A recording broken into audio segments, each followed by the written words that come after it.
ಇವತ್ತಿನ ಹೈಲೈಟ್ ಅಂತ ಹೇಳಿದ್ರೆ ಖುದ್ದು ಮಾಜಿ ಪ್ರಧಾನಿ ದೇವೇಗೌಡರ ಈ ಒಂದು ಹೋರಾಟಕ್ಕೆ ಶಕ್ತಿಯನ್ನು ತುಂಬಿರುವಂಥದ್ದು. ಈ ಬಿಸಿಲು ಯಾವ ರೀತಿಯಾಗಿ ಜಲಪಿಸ್ತಾ ಇದೆ ಅಂತ ಹೇಳಿದ್ರೆ ತಡ್ಕೊಳಕ್ಕಾಗ್ತಿಲ್ಲ ನಮಗೆ. ಆದರೆ ನೀವು ನೋಡ್ತಾ ಇರ್ಬೋದು ವೇದಿಕೆಯ ಮುಂಭಾಗ ದೇವೇಗೌಡರು ಈ ವಯಸ್ಸಲ್ಲೂ ಕೂಡ ಇಳಿ ವಯಸ್ಸಿನಲ್ಲೂ ಕೂಡ ಯುವಕರಿಗೆ ನಾಚುವಂತೆ ಭಾಷಣವನ್ನ ಮಾಡ್ತಿರುವಂಥದ್ದು.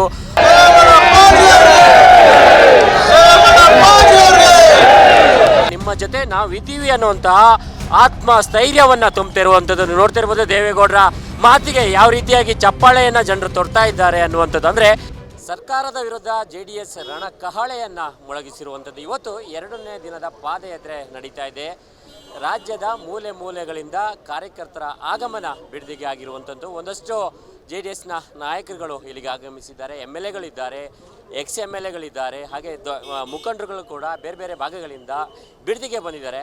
ಮುಖ್ಯವಾಗಿ ಇವತ್ತಿನ ಹೈಲೈಟ್ ಅಂತ ಹೇಳಿದರೆ ಖುದ್ದು ಮಾಜಿ ಪ್ರಧಾನಿ ದೇವೇಗೌಡರ ಈ ಒಂದು ಹೋರಾಟಕ್ಕೆ ಶಕ್ತಿಯನ್ನು ತುಂಬಿರುವಂಥದ್ದು. ನೀವು ನೋಡ್ತಿರ್ಬೋದು ಇಲ್ಲಿ ಈ ಬಿಸಿಲು ಯಾವ ರೀತಿಯಾಗಿ ಜಲಪಿಸ್ತಾ ಇದೆ ಅಂತ ಹೇಳಿದರೆ ತಡ್ಕೊಳಕ್ಕಾಗ್ತಿಲ್ಲ ನಮಗೆ. ಆದರೆ ನೀವು ನೋಡ್ತಾ ಇರ್ಬೋದು ವೇದಿಕೆಯ ಮುಂಭಾಗ ದೇವೇಗೌಡರು ಈ ವಯಸ್ಸಲ್ಲೂ ಕೂಡ ಇಳಿ ವಯಸ್ಸಿನಲ್ಲೂ ಕೂಡ ಯುವಕರಿಗೆ ನಾಚುವಂತೆ ಭಾಷಣವನ್ನು ಮಾಡ್ತಿರುವಂಥದ್ದು.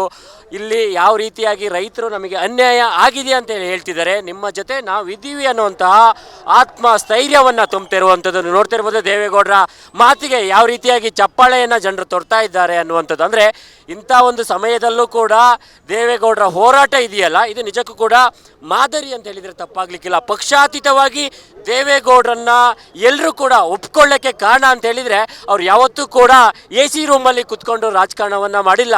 ಈ ರೀತಿಯಾಗಿ ಜನರ ಮಧ್ಯೆ ನಿಂತ್ಕೊಂಡು ಜನರ ಜೊತೆಯಲ್ಲಿ ನಿಂತ್ಕೊಂಡು ಇಂತಹ ಬಿಸಿಲನ್ನು ಕೂಡ ಲೆಕ್ಕಿಸದೆ ನೀವು ಯೋಚನೆ ಮಾಡಿ. ಈಗ ನಮಗೆ ಕೂಡ ಈ ಬಿಸಿಲನ್ನು ತಡ್ಕೊಳ್ಳೋಕ್ಕೆ ಆಗ್ತಾ ಇಲ್ಲ.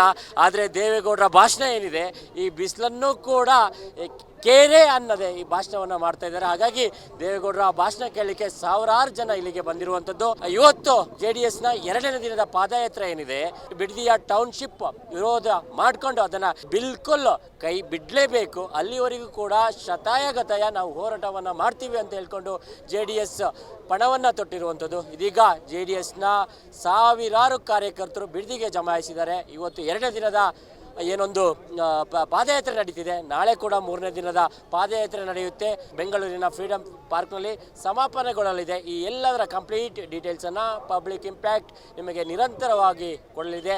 ಕ್ಷಣ ಕ್ಷಣದ ಸುದ್ದಿಗಾಗಿ ಪಬ್ಲಿಕ್ ಇಂಪ್ಯಾಕ್ಟನ್ನು ನೋಡ್ತೀರಿ. ಸೊ ನಾವು ಇಲ್ಲಿ ಏನೇನು ಅಪ್ಡೇಟ್ ಆಗ್ತಿದೆ ಅವೆಲ್ಲವೂ ಕೂಡ ನಿಮಗೆ ಕೊಡುವಂಥ ಪ್ರಯತ್ನವನ್ನು ಮಾಡ್ತಾ ಇರ್ತೇವೆ. ವಿಡಿಯೋ ಜರ್ನಲಿಸ್ಟ್ ರಮೇಶ್ ಜೊತೆ ನಾನು ಪ್ರಶಾಂತ್, ಪಬ್ಲಿಕ್ ಇಂಪ್ಯಾಕ್ಟ್ ಬಿಡದಿ. ನನಗೆ ಥೈರಾಯ್ಡ್ ಇದೆ, ದಪ್ಪ ಆಗ್ತಾ ಇದ್ದೀನಿ. PCOD ಪ್ರಾಬ್ಲಮ್ ಇದೆ, ದಪ್ಪ ಆಗ್ತಾ ಇದ್ದೀನಿ. ಜೊತೆಗೆ BP ಶುಗರ್ ಸಮೇತ ಇದೆ, ನಾನು ದಪ್ಪ ಆಗ್ತಾ ಇದ್ದೀನಿ. ನಾನು ಸಣ್ಣ ಆಗ್ಬೇಕು ಅಂತ ಯೋಚನೆ ಮಾಡ್ತಿದ್ದೀರಾ? BP ಶುಗರ್ ಕಂಟ್ರೋಲ್ ಆಗೋ ಜೊತೆಗೆ ಥೈರಾಯ್ಡ್ ಕಂಟ್ರೋಲ್ ಆಗಬೇಕು, PCODನೂ ನಾರ್ಮಲ್ ಆಗಬೇಕು ಅಂದ್ರೆ ನಮ್ಮ ಜೀನಿ ಸ್ಲಿಮ್ ನ ಯೂಸ್ ಮಾಡಿ ಯಾವುದೇ ಸೈಡ್ ಎಫೆಕ್ಟ್ ಇಲ್ದಂಗೆ ಸಣ್ಣನೂ ಆಗ್ತೀರಾ, ಹೆಲ್ತಿಯಾಗೂ ಇರ್ತೀರಾ. ಇಂತಹ ನೈಜ ಕುತೂಹಲ ಭರಿತ ಸುದ್ದಿಗಳು ನಿಮಗೆ ಸಿಗಬೇಕಂದ್ರೆ ರಾಜ್ಯದ ಪ್ರತಿಷ್ಠಿತ ಜನಪರ ಡಿಜಿಟಲ್ ಸುದ್ದಿ ಮಾಧ್ಯಮ ಪಬ್ಲಿಕ್ ಇಂಪ್ಯಾಕ್ಟ್ ಚಾನೆಲ್ ಅನ್ನು ಯೂಟ್ಯೂಬ್ನಲ್ಲಿ ಸಬ್ಸ್ಕ್ರೈಬ್ ಮಾಡ್ಕೊಳ್ಳಿ.